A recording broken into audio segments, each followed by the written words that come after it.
Okay, so Jamie. Matt! Jamie! Wait a minute, is this number 11? This is numero 11. I never thought we'd get past ons, if I'm honest. Oh no, ons is 11, isn't it? Yeah, we are on ons. That's what I said. I've made a fool of myself. Yeah, I didn't want to say anything. The Interplanetary Podcast. The exploration of space for the benefit of all mankind. Your hosts, here in London, Matthew Russell and Jamie Franklin.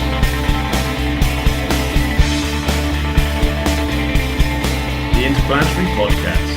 Putting the ace Back into space. It's been a busy week, but I think you should start off by something that's literally just happened. Just happened, Jamie. It's bad. It's bad. Well, let's wind back a bit and mention that it is pretty much the 50th birthday of the Soyuz rocket. It is, and not the best way to celebrate. No, it's not the best way to celebrate because the Soyuz rocket had rolled out for an ISS resupply. Yeah. And unfortunately, it looks like the MS-04 Progress cargo craft has been lost. Oh, that's not good. Yeah, we were 6 minutes 22 seconds into the flight, and it looks like it's blown up. It may be too early to tell, but are there any signs of what happened? It's been confirmed as lost 120 miles over the Tuva Republic in southern Russia. Ouch. It was absolutely packed full of stuff to go up to the International Space Station, that one as well. Well, I hope they still get their Christmas turkey. Do you know what's really bad is that there was spares for the Russian toilets. No. And as we heard on, not last podcast, but the podcast before, the toilet thing can get quite serious. It can get serious. I imagine that the breaking news up there is going to be even worse then. Yeah, I don't think they're going to be happy about this. There's personal hygiene items, health monitoring equipment, and hardware for the station's air purification system. So it's going to start getting smelly up there as well. Yeah, that sounds like an expensive crash. And, oh no, and a new Orlan spacesuit. That's really... Yeah. They're not cheap things either. And supplies for the environmental control and water recycling. So the next launch is actually to the space station on December the 9th with a Japanese HTV cargo freighter. Well, at least they can get something up there before Christmas. I think that's good. That's important. Yeah, I think there's quite a few supply missions before Christmas, actually. Yeah. Quite a few stuff going up. But that's a rare one, isn't it? The that Russian, is rare. The Soyuz actually not doing its job. I wonder how many problems they've ever had with Soyuz. Can't be many. Well, Soyuz, yeah, it's got a particularly good safety record, and one of the reasons why it's got a good safety record is because of this 50-year heritage. It's a fairly unchanged design.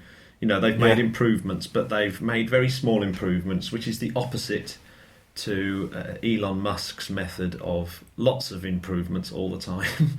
Yeah, but, absolutely. I heard Elon Musk talking about how he was he was pretty much on the last version of the Falcon 9, and that was it. It was going to sort of stay a solid launch vehicle with no changes after that point.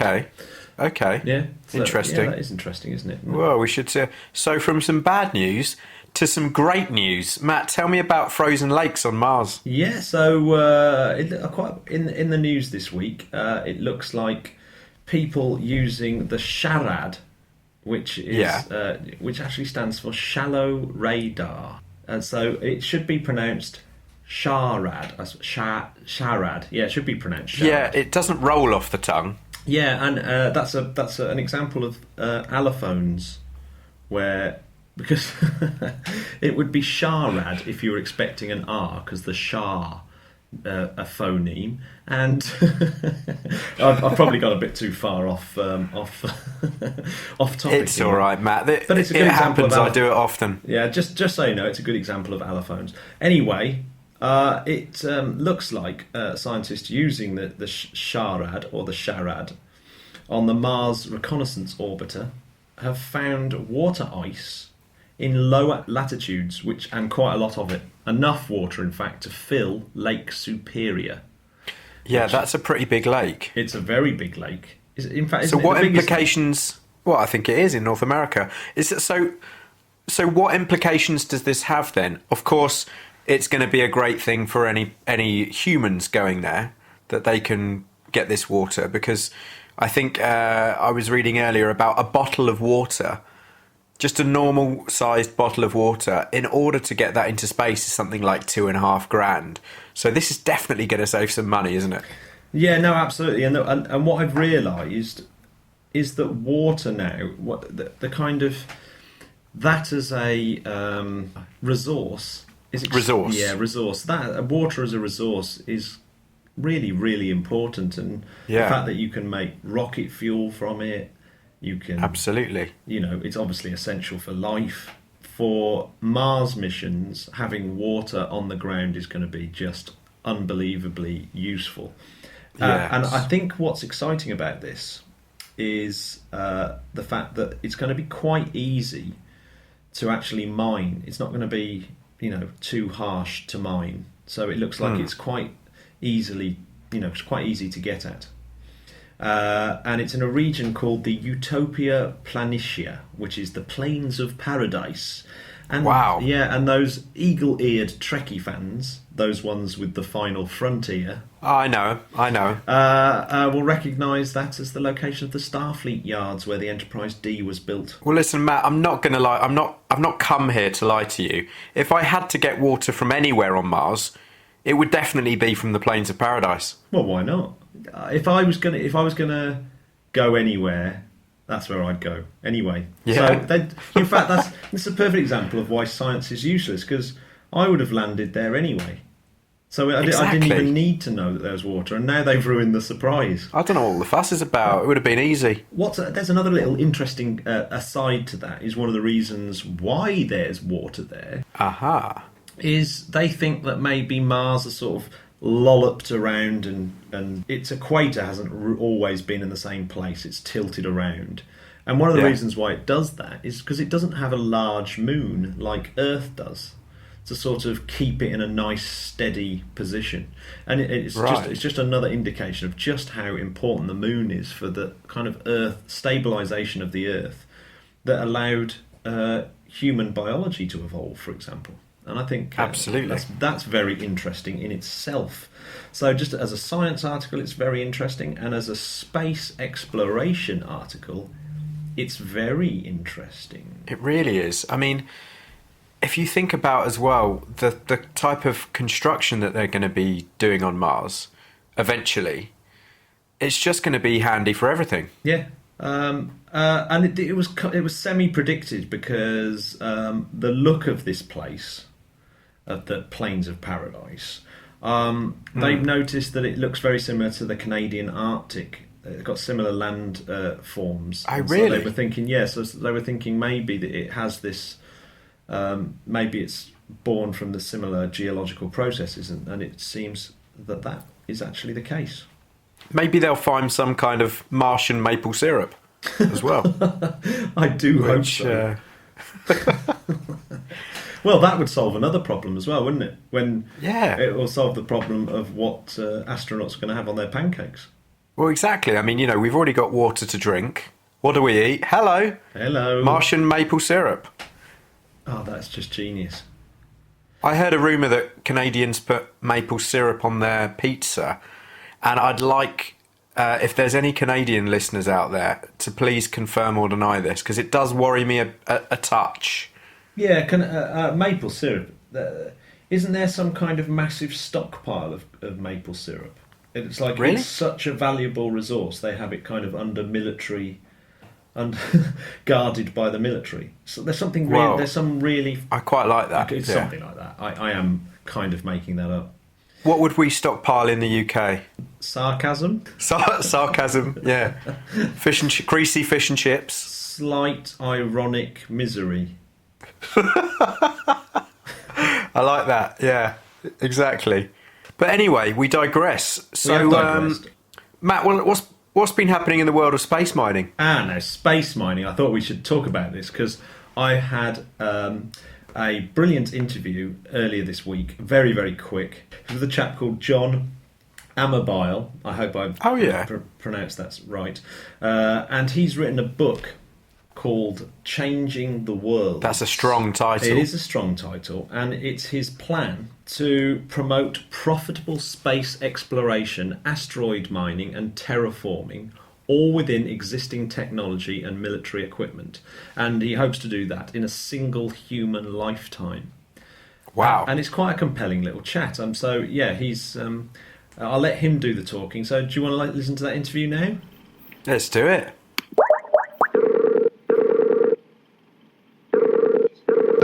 Hi, John. Thanks very much for taking the call.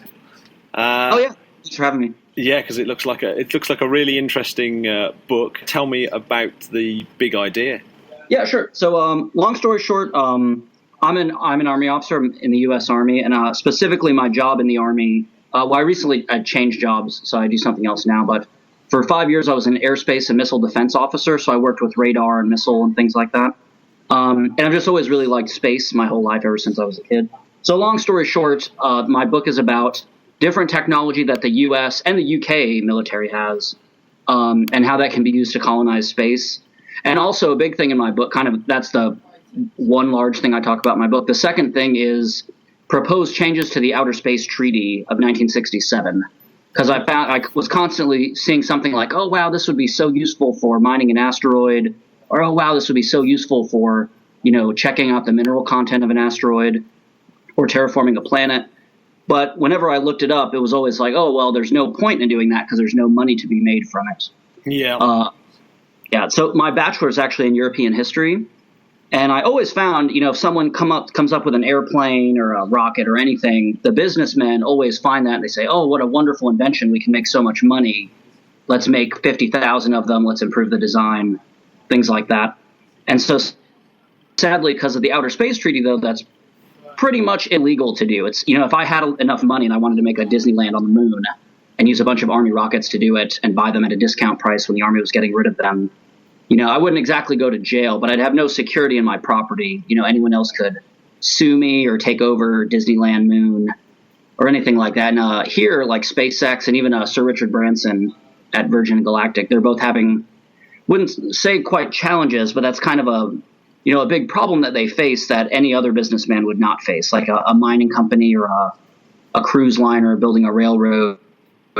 You own the stuff that you build, and then you make money from it afterward. So anyway, to be very brief, first thing I recommend that treaty be completely changed, and we replace it with what I call the Space Corporation Charter. So basically the idea being that we create a legal entity, and we say everything in the solar system belongs to, this legal entity called Space Corporation. And then pretty much democratic governments would be able to buy shares in that, either through just money or technology. So like Britain and the United States both have Trident missiles, which fortunately those are going, we've not had a nuclear war with anyone, which is wonderful. So those missiles are going bad. They're aging and they go, just like a car or a computer or anything else, they just get old and they stop working. Mm-hmm. So as those systems cease to work, we can take those offline, just remove the nuclear warhead from them, and put sensor equipment on. So I go into more detail in my book, but there's a lot of things that the civilian mining industry uses, right? So like a gravimeter, which we use on Earth all the time. You basically fly over a mountain and it tells you what's inside of it. That would work beautifully for asteroids if we could put those on a rocket and fly them past an asteroid. Also, nuclear thermal rockets, which NASA built in the 1970s, and for some silly political reason they stopped using. But those would be ideal for space. They're actually fueled from the same stuff that's in a nuclear weapon. So we could just remove the plutonium or uranium out. That would be the fuel source. And then all we would need is hydrogen, which we can get from water asteroids. One of the most common things in the universe is hydrogen. Yeah. Also, I go into space, what I call space infrastructure. So both the U.S. and the U.K. have a lot of just junk floating in orbit. But a lot of that junk is in very big pieces. Like when people say, I was very surprised doing my research. It's actually things the size of an apartment building. There's four stage 3 Saturn V rockets, or it's the last stage of a Saturn V, but it's 30 feet across. Each of them is 30 feet across. So I made a very kind of simple schematic of how we could make a propellant station and a food station. Basically grow food in orbit, and then with a nuclear reactor actually produce propellant. So if we brought back an ice asteroid, we could kind of put it inside of all different space junk that's already in orbit and then just I actually worked for General Electric too when I first got out of the Army. So it's very simple ways to use energy to split water and produce hydrogen propellant. All we'd have to fly up is the uranium, which is very low mass. Even a huge Navy ship, both the U.S. and UK Navies use nuclear-powered ships. It's like the size of a basketball amount of uranium to drive, a huge Navy ship all around the world. Yeah. And then some of the other stuff, the more short-term kind of very practical part of it is mining asteroids. So as far as mining on Earth goes, it's about, if you were trying to mine gold, like in Australia, it's about 0.1 ounce, they call it OPT, ounce per ton. Mm-hmm. So if they dig up a ton of dirt, 2,000 or, a metric, 1,000 kilograms, and they get an ounce, like a tenth of 1 kilogram of gold. Yeah. It's insanely inefficient.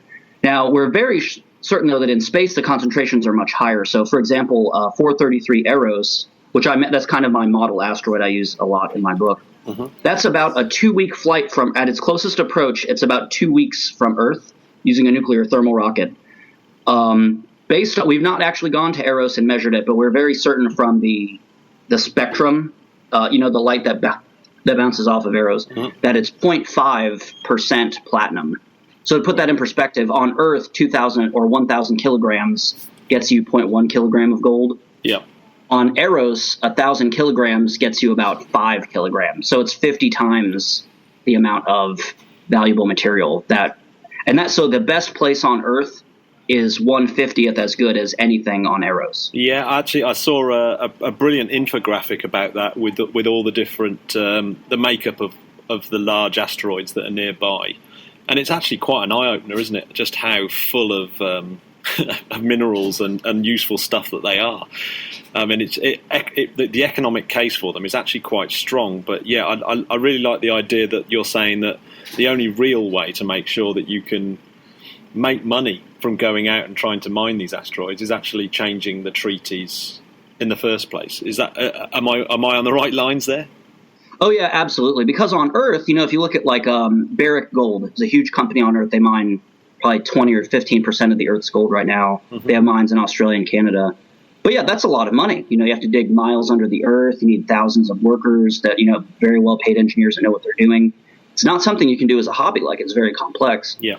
And so, yeah, if we were going to go to Eros and do mining, yeah, there'd be a lot of, so I think we could absolutely get businessmen to put out money, but they would want to actually own the asteroid itself, or maybe even it's 30 kilometers across. I mean, it's, the size of a county. So you could definitely have, even 10 companies that each own 3 kilometers. There's lots of different solutions to that problem. But yeah, without any kind of ownership of it, no one's going to go. Yeah, I mean, it's really interesting. I mean, have you actually spoke to any of the mining companies like Rio Tinto or anything like that? Or have any of them sort of shown an interest in that? Or are they just being put off by that, the treaty, Outer Space Treaty? Yeah, I've not. I just finished my book probably about a month ago. I've not spoken to anyone in the mining sector. I will say for like SpaceX and Planetary Resources, those companies that are kind of more specifically talking about asteroid mining, they did make a minor change to the law, which I guess is okay, where if you actually go to an asteroid and you bring, say, 5 kilograms of gold back, then you do own that 5 kilograms of gold. They made a little amendment to the treaty, which that's okay, but that would be like building a huge factory and all that you own are the cars that come out of it. Like, of course, you want security in your actual thing. But yeah, I don't think anyone's really taking this seriously because, again, the treaty kind of makes it not illegal, but it's kind of a joke. Like, no investor would possibly invest money into something if they didn't actually own it. It had some kind of bizarre, it's like a national park or international water, very like hazy, weird legal status. No responsible person would invest in that. Yeah, I mean, one thing that I did see in your book as well, which I thought was really interesting, is the plans to terraform Mars and Venus. Can you tell us a bit more about that? Yeah, absolutely. So that's I wrote the book. It's kind of one big idea just done in phases. Yep. So basically the middle phase is asteroid mining. Of course, people want a return on their investment. Terraforming, my plan for terraforming, there's a brilliant guy in America named Robert Zubrin. He used to work for NASA. He wrote a book called Case for Mars.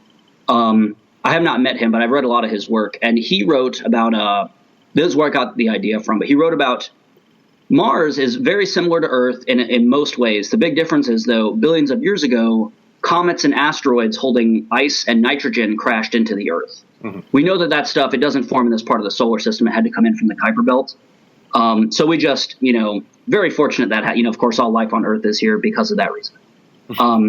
But anyway, it would not be that hard to do that to Mars on purpose. So Dr. Zubrin wrote a thing on sending rockets to the Kuiper Belt or the asteroid belt, grabbing asteroids, and again, of course, we can scan the asteroids. We know exactly what they're made of.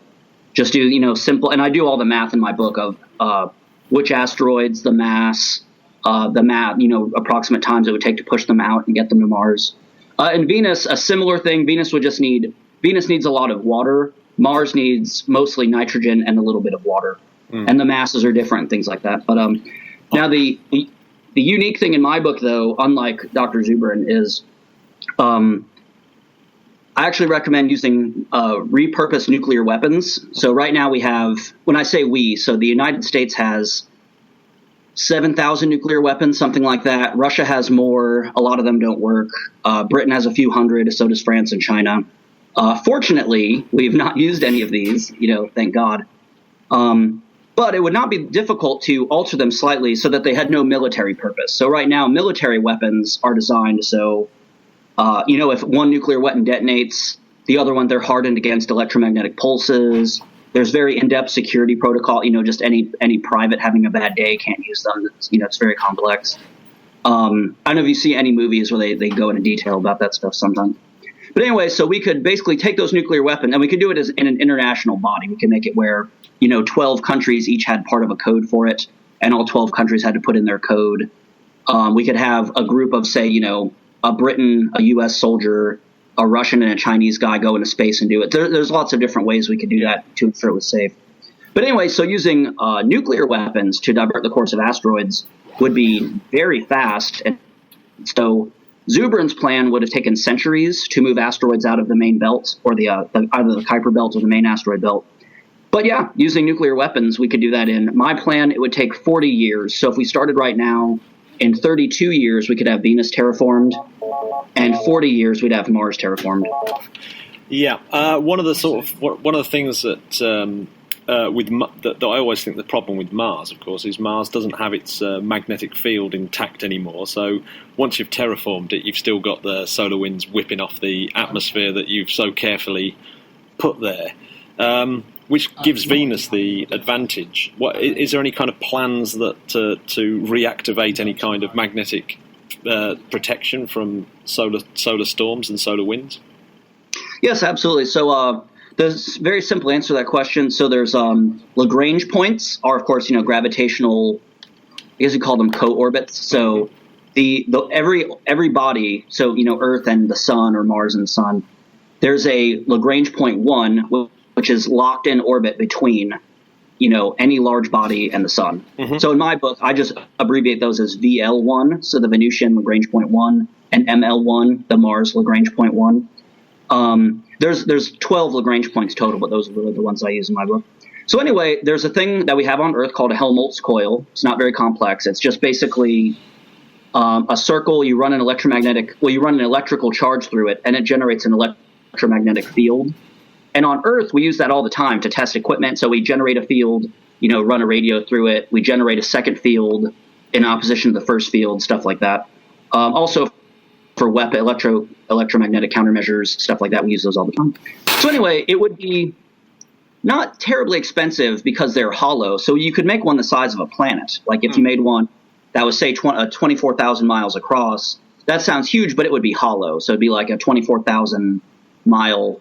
There's probably that much internet cable in any like American or British town. It's actually not a lot if you think of, it just being a single strand.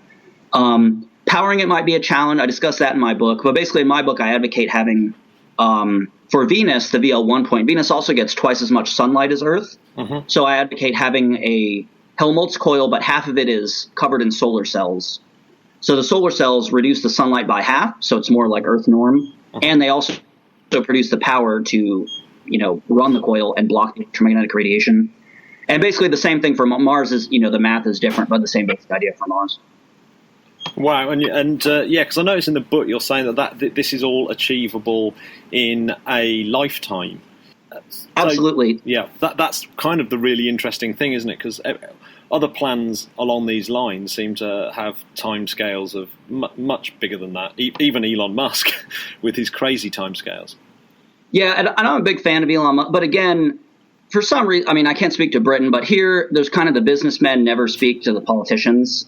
And so while I would really wish that, the business interests would go to Washington or London and say, hey, this treaty is really in my way, let's get rid of this treaty or let's change it. There's lots. So anyway, they're kind of not, that's kind of the elephant in the, we say that in America, that's the elephant in the room. That's the big thing in our way. And, Elon Musk, although they're kind of thinking of ways to climb over the elephant or crawl under him, and that's admirable. Yeah. But should just get rid of the damn thing. Yeah. But the mining and the terraforming go together in the book. So a lot of the technology we use for mining, so we conduct a mining survey where we scan. So the same apparatus that scans an asteroid says, oh, how much gold does this have? That same thing can tell us how much nitrogen it has or how much water. So all of those efforts are, combined throughout the whole course of the book. Mining the asteroids, by my time scale, that would take about 8 years to start getting money back from asteroids. Of course, investors are very practical, down-to-earth people. They wouldn't, and waiting 8 years for money is much better than waiting 40. And there's really an infinite. I did the math. There's about $150 billion a year that comes from rare. I call them marketable metals. So rare earth metals, gold, platinum. I give a specific list in my book. But yeah, so if Space Corporation was making money doing that, that would, a lot more people would be, more comfortable with space commerce, a lot more interest of workers or colonists going into space. And that would, so it's not like terraforming just, we do nothing for 40 years and then Mars and Venus are terraformed. Yeah. We would be mining asteroids, and some of that mining effort would be diverted to mining and diverting asteroids for terraforming. It's a really, really fascinating concept. Thank you very much for joining us on the Interplanetary Podcast. Okay, yeah, thank you. He's a bit of a genius, isn't he? It is pretty cool, isn't it? Good work, John. So I was reading a little bit about mining in space. Mm-hmm. Mining the asteroids. So, I mean, this is the next big thing in terms of where we're getting resources from. Obviously, there's lots of platinum, and I didn't know anything about it, but palladium, which is even harder than platinum, with similar uses, and obviously water that could be sent back down. But wow! It's the water is really, really useful, because you can, instead of taking the water up to or taking fuel up. For example, Elon Musk's trip to Mars.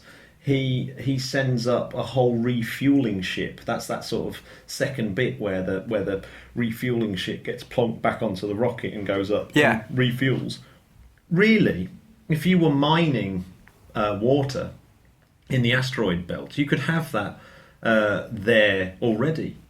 It seems to be a really easy thing to do, doesn't it? Well, not easy, obviously, but it's as a cost of a resource. Show off. I've got this fantastic infographic that I saw, which I actually posted on the podcast Twitter a few months ago.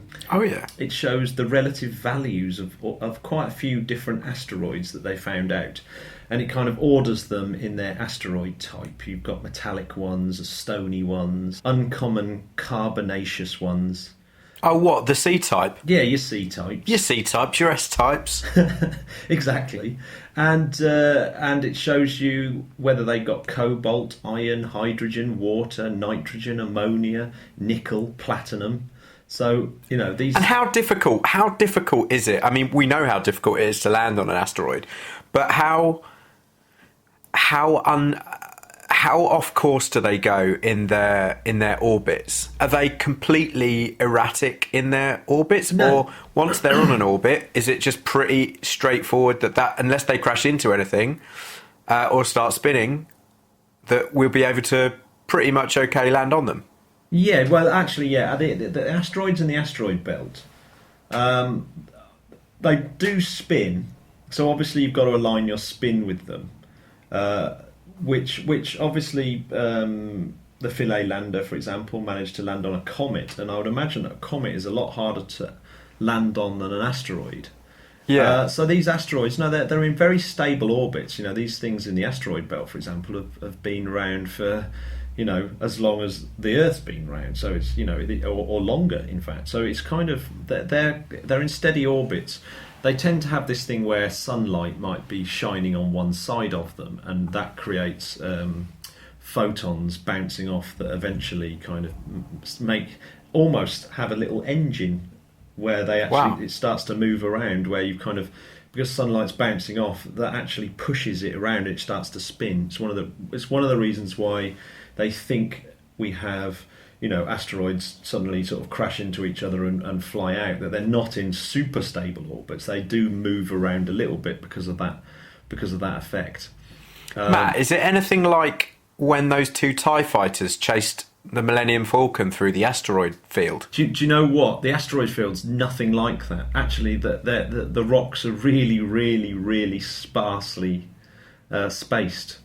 Really? Yeah, and that's why... So it definitely wouldn't have looked as impressive, would it? No, you don't do any kind of banking and dodging of... another thing you don't do is banking as well. it's basically completely... it's completely wrong. So, one thing on this infographic's amazing. There's an asteroid called Davida, and it's got nickel, iron, cobalt, water, ammonia. It's got all those things on it, right? Guess how much it's worth if you were to be able to get all that stuff back to Earth? What's the size of it? It's 326 kilometres across. Blimey. £2 million. 27 quintillion dollars. Woo-hoo-hoo. I was way off. You were so far out. Yeah, I was way off. Can you say that figure again, please? It is 27 quintillion dollars. So a quintillion is what compared to billion?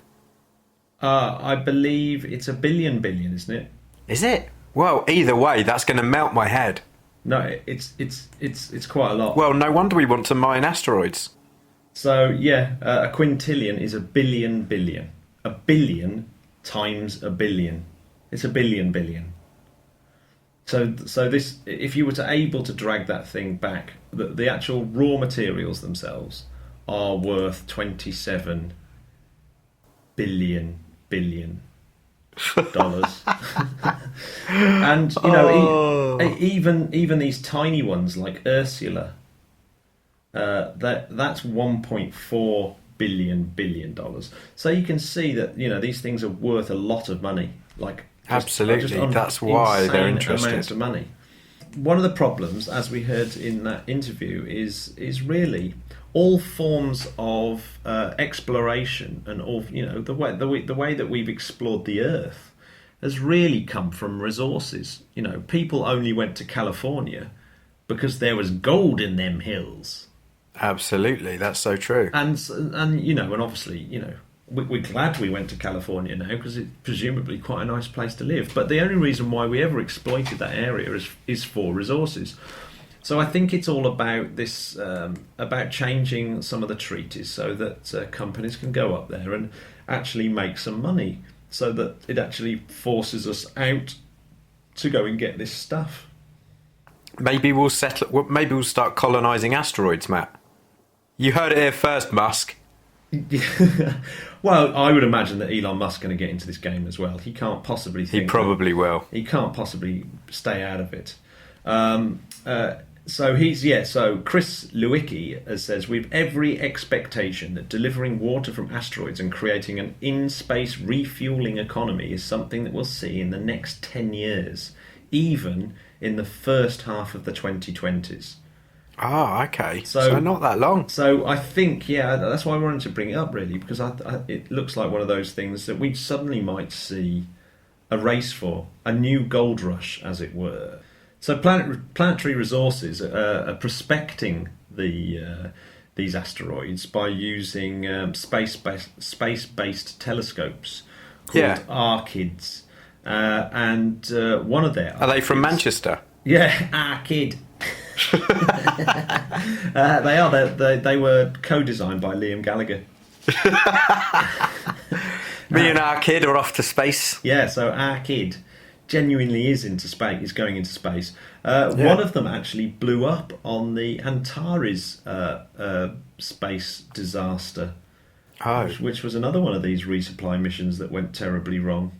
Yeah, that's not good. So an Archid was lost on that, and it was supposed to be. It's a nanosat basically, that one. But they're going to build these little space-based telescopes to basically prospect different asteroids and see how much they're worth and whether they're and then decide which ones to go to and start their mining. So Matt, I've got a question for you. Yeah. You know ExoMars? Oh yes, do I? What's been happening with the TGO? The TGO, the Trace Gas Orbiter. Yeah, well, that's right. That's right. Which, and of course, this is 1/4 of the ExoMars mission. Schiaparelli, of course, smashed into Mars famously last month. It did. But the Trace Gas Orbiter was successfly inserted into orbit on 19th of October. 19th. So on the 19th, it's got into orbit, which is something like 400 kilometres above Mars's surface, so 250 mile above, and I think it's in a circular orbit, so it goes round. So its main goal is to make detailed inventory of rare gases. Is that right? It's looking for those telltale signs that there might be life, particularly that sort of bacterial life, maybe. Yeah. Because it's looking for methane, water vapour, nitrogen dioxide, so all those sort of things. And high methane is a proper marker for biological activity. But you can get geological processes that create them in hydrothermal vents, for example. But it would be really, really good. So so they've actually started switching on some of these instruments that are on board ExoMars, on board the TGO. Yeah. And been getting back some pictures, and ESA have been proudly displaying these pictures because they're really, really interesting. They're actually fantastic. I didn't realise that they were going to be this good. So I'm actually really excited. I think that I'm looking at them right now. They are great. Yeah. They're amazing, particularly the sort of 3D scans. Yeah. It's got the sort of stereoscopic camera that's able to kind of... so you can build up really detailed 3D imagery of the planet's surface. That's very cool. Yeah, so when all those get switched on in earnest, I think it's going to be absolutely... it's going to be really, really good, isn't it? Look at that altitude map. That is sick, man. It's going to be amazing. So, yeah, it's got quite a few interesting... things as payloads on board. It's got the nadir and occultation of Mars discovery, the Nomad. I can't help thinking that they got Nomad and worked backwards on that one. Yes. Which is an ultraviolet spectrometer, infrared spectrometer. And that was developed by Belgium. The Russians built a atmospheric chemistry suite, or the ACS. That's slightly nice. They just went with what it was. Yeah. The Colour and Stereo Surface Imaging System, or CASIS, is the colour stereo camera, and it's got building digital elevation models of the Martian surface, and that was developed by the Swiss. Oh, really? And good work, Swiss. Good, yeah. I'm pretty chuffed with that. And the fine resolution epithermal neutron detector, or FRIEND. Whoa. Can provide information on the presence of hydrogen, or hydrated minerals, in the first top 1 metre of the Martian surface, and that was developed by the Russians. But it's actually the Italians are the main sort of financial backers of the TGO, followed by the British. So what an incredible international effort it is. That really is. That is heartwarming to hear that. Yeah. Go on, Globe. Yeah, and poor old NASA actually don't have anything to do with this one because of the cost overruns of the James Webb Telescope. Yes. They had to sort of say, sorry guys, we've actually run out of money. We can't give you anything. So that's why it went on board a Russian Proton. Remember that? In fact, I do remember. And we had the good old Breeze M. I miss the Breeze M. We miss the Breeze M. So there's always been an eye problem on the International Space Station. Eyesight has deteriorated. Yeah. And you often see pictures of the astronauts holding various eye testing equipment. And it seems that they've finally got down to the bottom of what's causing this syndrome, visual impairment, intracranial pressure, or VIP. Yeah, that's easy. 2/3 of the astronauts have got it, but it looks like it's something to do with spinal fluid. It's related to the changes in the clear fluid which surrounds the brain and spinal cord. So it's got something to do with that. So they're starting to isolate that down, and they did that using MRI scans before and after space flights. Right. And can they do anything to stop this? Well, now they've found the cause, I think they're going to start looking at how to stop it, because it is irreversible damage to their eyesight. It's one of the kind of... And another thing here that it says is that not only is it blurry vision and inflamed optic nerves, but also your eyeballs flatten slightly. Oh. I mean, that's got to be painful as well, isn't it? I don't even like taking my contact lenses in and out. Whoa. Let alone that. Yeah. The EM Drive paper that we talked about was indeed published. Nice. And is still very controversial. And again, Scott Manley did a very, very good review on that, I thought, which was very balanced and essentially said he doesn't really believe a word of it until there's some really good, strong experiments. After all, it does ask us to give up on Newton's second and third laws that have stood strong for hundreds of years. So absolutely, it's got to be pretty strong evidence, this thing. Yeah, you'd think so. And the Russians, after their disaster today, I'm afraid, on the whole this year, it turns out that the United States will have flown more rocket launchers than Russia for the first time. They won't like that. Yeah, so this is the first year that the United States have flown more rockets. I wouldn't have thought that. That is pretty impressive. So Russia flew 18, or will have expected to have flown 18 by the end of the year, but that includes today's blown up one. China did 19, and the United States 20.